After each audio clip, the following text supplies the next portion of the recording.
डायग्राफवरती example पाहूयात. List the ordered pair in a relation represented by the directed graph. Directed graph इथं तुम्हाला draw करून दिलेला आहे. याच्यावरून तुम्हाला रिलेशन डिफाईन करायला सांगितलेलं आहे. आता हे तुम्हाला माहिती आहे, आपण पाठीमागच्या एक्झाम्पलमध्ये डायग्राफवरून रिलेशनवरून डायग्राफ फाइंड आउट केलेला होता. आता इथं काय करतोय तर आपण उलट करतोय, डायग्राफवरून रिलेशन फाइंड आउट करतोय आणि ते इझी आहे, ते लक्षात येईल तुमच्या लगेच. आता इथं बघा, फर्स्ट इलेमेंट किती दिलेत, A B C and D, 4 element दिलेले आहे. त्याच्यामध्ये फर्स्टली बघूया. फर्स्टली ए, पहिल्यांदा एक एक व्हर्टेक्स कन्सिडर करत जाऊयात. पहिल्यांदा ए कन्सिडर केला तर पहिला बघा, ए हा एशी रिलेटेड झालेला आहे. इथं दिसतो आहे आपल्याला ए रिलेटेड टू ए. मग ऑर्डर पेअर फर्स्ट मिळाली, ए रिलेटेड टू ए. नेक्स्ट ए कुणाला रिलेटेड झाला आहे बघा, नेक्स्ट ए बीला झालेला दिसतोय, ए बी. ए सीला झाला आहे का, नाही झालेला. ए डीला झाला आहे का, नाही झालेला. नेक्स्ट आता बी घेऊयात.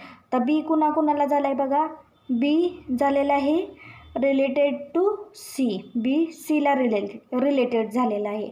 हा सी इकडून बीला गेले. बी आणि कोणाला रिलेटेड आहे, इकडे एला नाही आहे, ॲरोवरून कळतं आहे आपल्याला.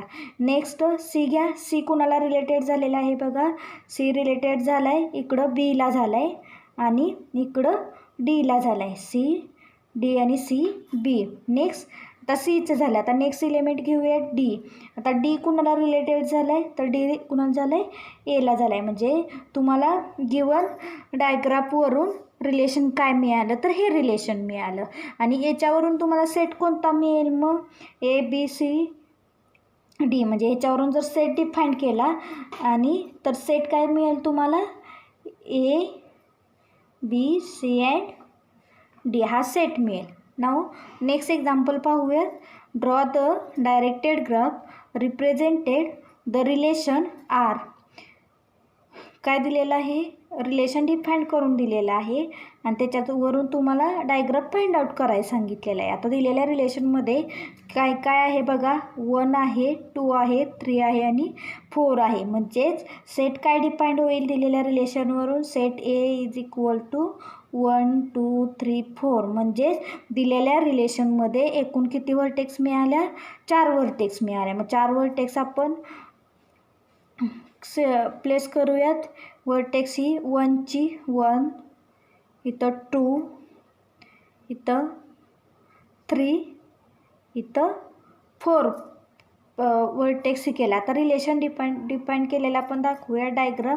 डायग्राफ घेतो ना आपण इथं, डायग्राफ दिलेल्या रिलेशनवरून. तर काय झालं आहे बघा, 1 रिलेटेड झाला आहे 2ला, 1 रिलेटेड झाला आहे 2ला, 1 रिलेटेड झाला आहे 3ला, 1 रिलेटेड झाला आहे 4ला, 2 रिलेटेड झाला आहे 1ला, 2 रिलेटेड झाला आहे 1ला, 2 रिलेटेड झाला आहे 3ला. आता इथं 3ला आपण असं दाखवू शकतो, हा रिलेटेड झाला आहे 3ला. पुढं परत 2 रिलेटेड झाला आहे कुणाला, 4ला. परत 3 रिलेट झाला आहे कुणाला, 1ला. परत 3 रिलेटेड झाला आहे कुणाला, 2ला. हा परत कुणाला झाला आहे, हा 3 इथला परत इकडं आलेला आहे. हा 3 परत कुणाला झाला आहे, इथं परत 2ला रिलेटेड झाला आहे, तर 2ला. आणि त्याच्यानंतर 3 रिलेटेड कुणाला झाला आहे, 4ला रिलेटेड झाला आहे. परत 4 रिलेटेड कुणाला झालं आहे, 1ला झालं आहे, 4 रिलेटेड टू 1. 4 रिलेटेड कुणाला झालं आहे, 2ला झालं आहे, हा 4 रिलेटेड टू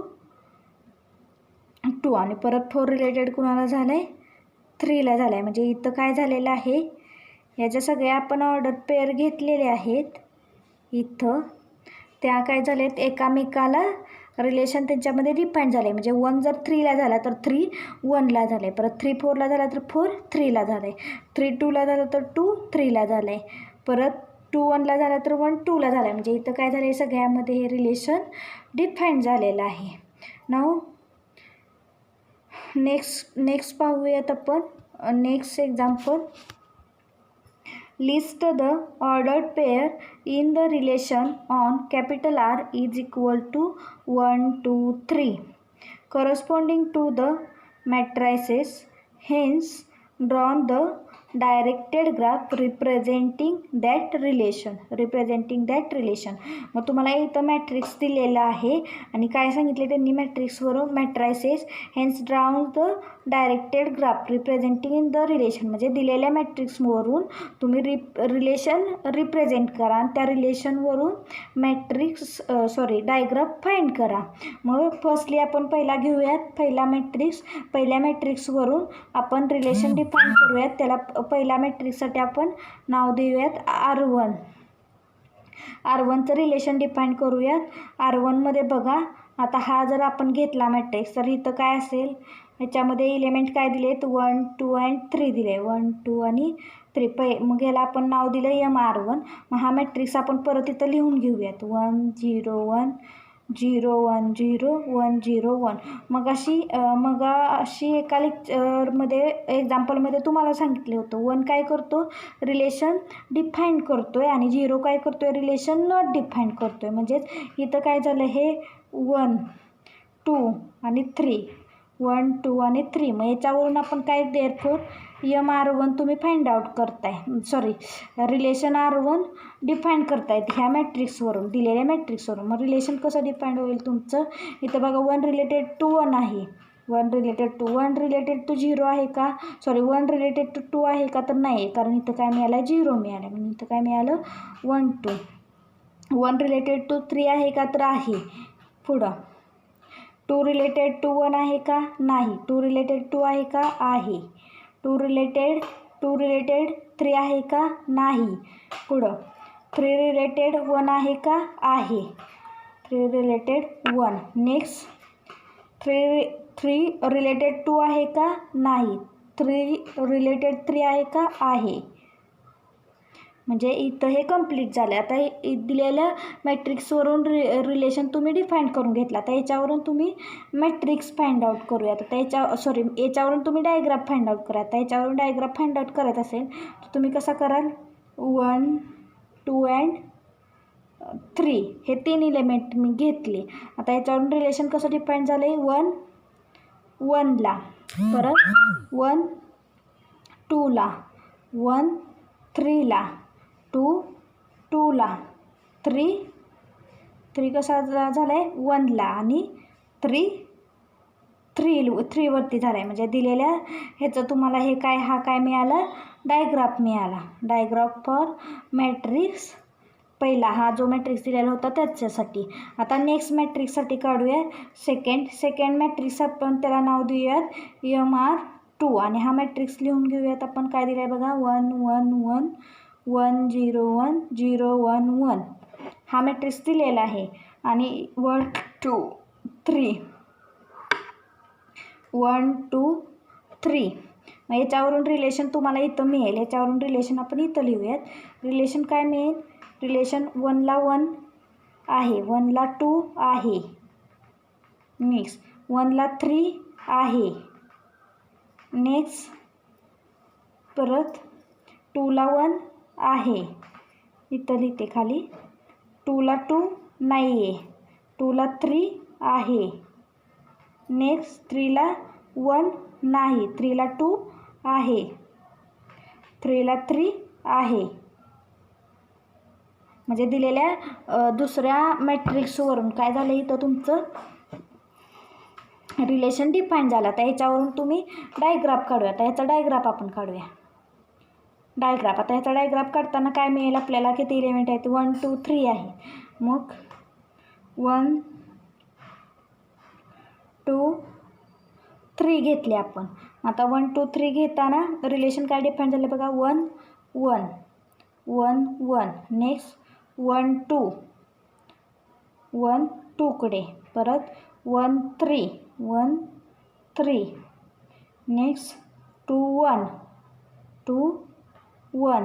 नेक्स्ट 2 3 2 3 आणि नेक्स्ट काय आहे 3 3. म्हणजे हा तुम्हाला दिलेल्या सेकंड मॅट्रिक्सचा काय मिळाला, हा डायग्राफ मिळाला. इथं तुमच्या लक्षात आलं असेल, दिलेल्या याच्यावरून मॅट्रिक्सवरून तुम्ही काय घेतलं, रिलेशन डिफाईन करून घेतलं आणि त्या रिलेशनवरून काय घेतला, डायग्राफ घेतला. इफ आणि ओनली इफच्या कंडिशन आहेत. म्हणजे मॅट्रिक्स दिला असता तुम्ही रिलेशन घेऊन डायग्राफ काढू शकता किंवा डायग्राफवरून रिलेशन घेऊन मॅट्रिक्स रिप्रेझेंट करू शकता. जसा क्वेश्चन असेल तसा. त्याच्यावरती आता आपण नोट पाहूयात. नोट आहे बघा, note 1.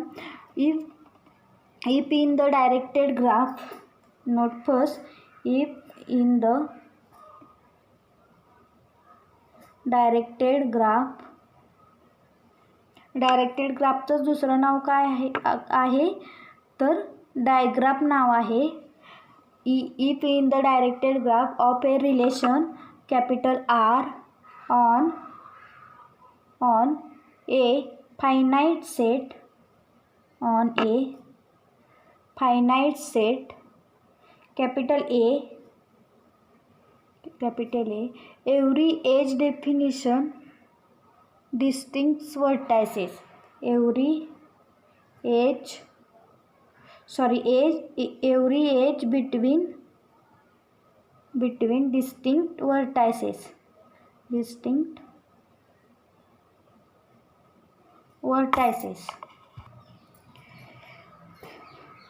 If in the directed graph of a relation capital R on a finite set capital A, every edge between distinct vertices is not compared by an edge in the opposite direction, then the relation is asymmetric. म्हणजे इथं काय सांगितले, directed ग्राफमध्ये तुम्ही vertices एजेसनी ही करत असाल तर त्या काय असतील, दोन्ही अपोजिट असतील तर ते रिलेशन काय असेल, असिमेट्रिक रिलेशन असेल. नेक्स्ट सेकंड नोट सांगितलेली आहे, if loops are not present at all vertices of the directed graph of A, then the relation is irreflexive. जर तुमच्या गिवन डायग्राफमध्ये लूप्स जर प्रेझेंट नसतील तर त्यावेळेला ते जे रिलेशन असेल ते कसं असेल, इररिफ्लेक्सिव्ह रिलेशन असेल. Next, if a vertex has only one edge or loop, एक वर्टेक्स तुम्ही घेतली तर त्याला ॲटलिस्ट काय असेल, एकच एज असेल किंवा एक लूप असेल. अशा पद्धतीने आपण आज डायग्राफ किंवा डायरेक्टेड ग्राफ अभ्यासलेला आहे. आणि ही जी नोट तुम्हाला नोट किंवा रिमार्क दिला जातो हे तुम्हाला MCQमध्ये विचारलं जातं, त्यासाठी हे महत्त्वाचं आहे.